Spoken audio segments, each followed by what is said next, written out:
Welcome back to box office show. இந்த வாரம் என்னென்ன படங்கள் ரிலீஸ் ஆயிருக்கு, அந்த படங்களுக்கான ரிவ்யூ என்ன அப்படின்றது தான் இந்த ஷோல பார்க்க போறோம். வாங்க வீடியோக்குள்ள போலாம்.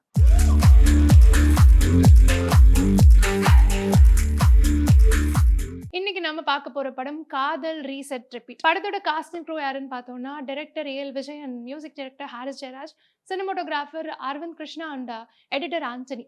படத்தோட முக்கியமான கதாபாத்திரங்கள்ல மது, முகேஷ் அண்ட் ஜியா சங்கர் ரெண்டு பேருக்குமே வந்து லீட் ஆக்டர்ஸா இதுதான் டெபியூட்டன் மூவி. எஸ் பாஸ்கர் நடிச்சிருக்காங்க, விஜய் சந்திரசேகர் இருக்காங்க அண்ட் அர்ஜுன் அசோகன் இருக்காரு. படத்தோட கதைக்குள்ள போயிடலாம். ஹீரோயினுக்கு வந்து அம்னீஷியா இருக்கு. அதாவது அவங்க தூங்கி எந்திரிச்சாங்கன்னா காலைல எல்லாமே மறந்துடும் அவங்களுக்கு. இந்த ஒரு நோயோட தான் அவங்க வந்து ப்ரொலாங்டா இருக்காங்க அண்ட் ஒரு பெரிய விபத்துனால இவங்களுக்கு இந்த இஷ்யூ வந்து வந்துடும். ஹீரோ வந்து ரொம்ப நாளா அவங்கள லவ் பண்ணிட்டு இருக்காங்க. அதாவது ஒன் சைடா தான் ரொம்ப நாளாவே லவ் பண்ணிட்டு இருக்காரு. சின்ன வயசுலேருந்தே ஹீரோயின் கிட்ட வந்து பேசணும் அப்படின்னு ட்ரை பண்ணிட்டே இருப்பாரு. ஆனா அவங்களுக்கு மறுநாள் எல்லாமே மறந்துடும். ஸோ முதல் நாள் இவரை பார்த்திருந்தா கூட மறுநாள் அவங்களுக்கு மறந்துடும். அந்த பிரச்சனையோட தான் இந்த கதை டிராவல் ஆயிட்டு இருக்கும்.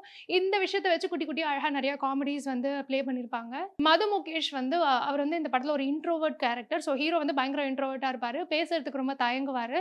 அந்த மாதிரியே தான் ஒரு லவ் ஸ்டோரி. இனிஷியலி வந்து இந்த இதய முரளி அண்ட் காதல் கொண்டேன் தனுஷ் மாதிரியே தான் பேசுறதுக்கு ரொம்ப கூச்சப்படுவாங்க. அந்த லவ்வ போய் எக்ஸ்போஸ் பண்ணிடுறாரா?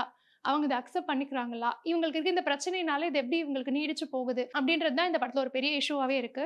காமெடி அங்கங்க சூப்பரா ஒர்க் அவுட் ஆயிருக்கும். அர்ஜுன் அசோகன் வந்து அந்த இடத்துல நல்லாவே பிளேஸ் பண்ணியிருப்பாரு.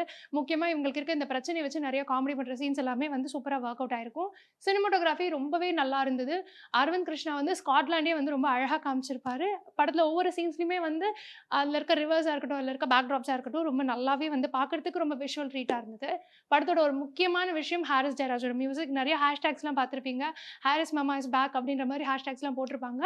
ஹாரிஸ் ஜெயராஜோட மியூசிக், பேக்ரவுண்ட் ஸ்கோர், ஆர்ஆர் எல்லாமே இந்த படத்துல ரொம்ப பெர்ஃபெக்ட்டாவே ஒர்க் அவுட் ஆயிருக்கும். அண்ட் படத்தோட எடிட்டிங் ஆண்டனி சூப்பரா ரொம்ப நீட் அண்ட் கிறிஸ்பா கட் பண்ணியிருப்பாரு. அதுவும் சாங்ஸ்ல வந்து கட்டெல்லாம் ரொம்பவே நல்லா ஒர்க் அவுட் ஆயிருக்கு.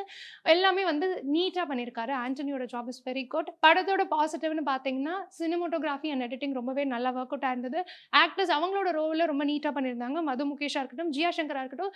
ஜியா சங்கருக்கு இது ஃபர்ஸ்ட் படம் இருந்தாலும் அவங்க ரொம்ப நல்லா டீசென்ட்டான ஒர்க் கொடுத்திருந்தாங்க. அர்ஜுன் அசோகனோட காமெடியும் நல்லா ஒர்க் இருந்தது. நெகட்டிவ் என்னன்னு பார்த்தோம்னா, ஸ்க்ரீன் பிளே ரொம்ப ஸ்லோவா அண்ட் ரொம்ப டிராகிங்கா இருந்தது. விச் மீன்ஸ் இது ரொம்ப எல்லாருக்குமே பழக்கப்பட்ட கதை தான். Introvert bye friend and extrovert girl friend. And அதில் அவங்களுக்கு இருக்க ஒரு பெரிய பிரச்சனை அந்த அம்னீஷியா தான். அதை இன்னும் நல்லா டீட்டெயில் பண்ணியிருக்கலாம்.